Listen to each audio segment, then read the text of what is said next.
Hello দর্শক বন্ধুরা, আজ আমরা নিয়ে এসেছি বলিউডের চিরসবুজ সৌন্দর্য, অসাধারণ নৃত্যশিল্পী এবং একাধিক হিট সিনেমার রানী মাধুরী দীক্ষিত এর জীবন কাহিনী।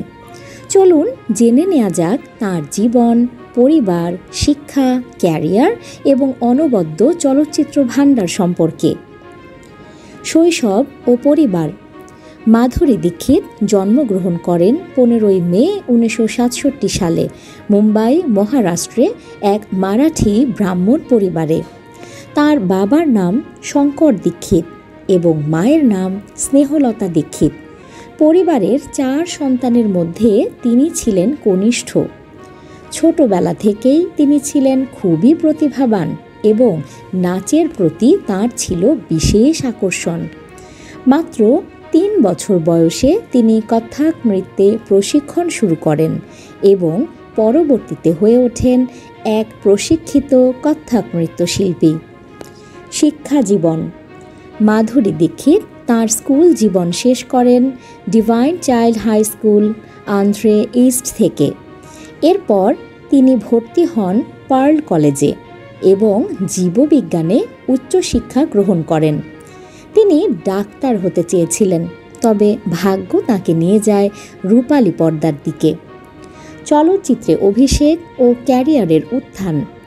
মাধুরীর চলচ্চিত্রের যাত্রা শুরু হয় 1984 সালে অবোধ সিনেমার মাধ্যমে। যদিও এটি বক্স অফিসে সফল হয়নি, তবে তার অভিনয় প্রশংসিত হয়েছিল। তার জীবনের মোড় ঘুরে যায় 1988 সালে তেজাব সিনেমার মাধ্যমে, যেখানে তিনি অনিল কাপুরের বিপরীতে অভিনয় করেন। গান 1, 2, 3 ছিল সুপারহিট, আর মাধুরী হয়ে ওঠেন বলিউডের ধাক ধাক গার্ল। একের পর এক ব্লকবাস্টার: রাম লক্ষ্মণ 1989, ত্রিদেব 1989, দিল 1990, সাজন 1991, বেটা 1992, খলনায়ক 1993, হাম আপকে হ্যায় কৌন 1994, দিল তো পাগল হ্যায় 1997, দেবদাস 2002। তিনি 6 বার ফিল্মফেয়ার অ্যাওয়ার্ড জয় করেন এবং ছিলেন 14 বার নমিনেটেড। নাচ, অভিনয় আর সৌন্দর্যের এক অদ্ভুত মিশ্রণে মাধুরী হয়ে ওঠেন 90-এর দশকের হৃদয়স্পর্শী আইকন। ব্যক্তিগত জীবন। 1999 সালে তিনি বিয়ে করেন ডক্টর শ্রীরাম নেনেকে, যিনি একজন কার্ডিওভাস্কুলার সার্জন।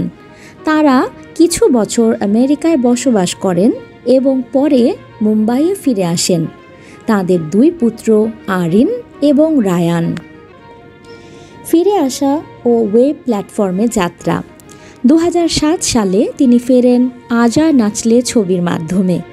এরপর তিনি ছিলেন গুলাব গ্যাং 2014, কালাঙ্ক 2019 এবং নেটফ্লিক্সে মুক্তিপ্রাপ্ত web series the fame game 2022-এ।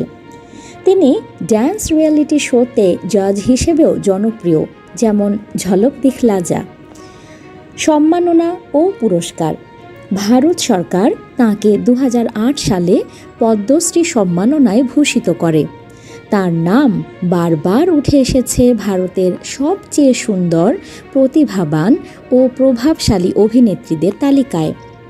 Madhuri Dixit কেবলমাত্র একজন অভিনেত্রী নন, তিনি একজন অনুপ্রেরণা, যিনি প্রমাণ করেছেন যে সৌন্দর্য, প্রতিভা আর পরিশ্রম একসাথে থাকলে কোনো কিছুই অসম্ভব নয়। এই ছিল বলিউডের ধাক ধাক গার্ল মাধুরী দীক্ষিতের জীবনের গল্প। ভালো লাগলে লাইক, কমেন্ট আর সাবস্ক্রাইব করতে ভুলবেন না। আবার দেখা হবে পরের পর্বে। নিউজ ডেস্ক সংযুক্ত।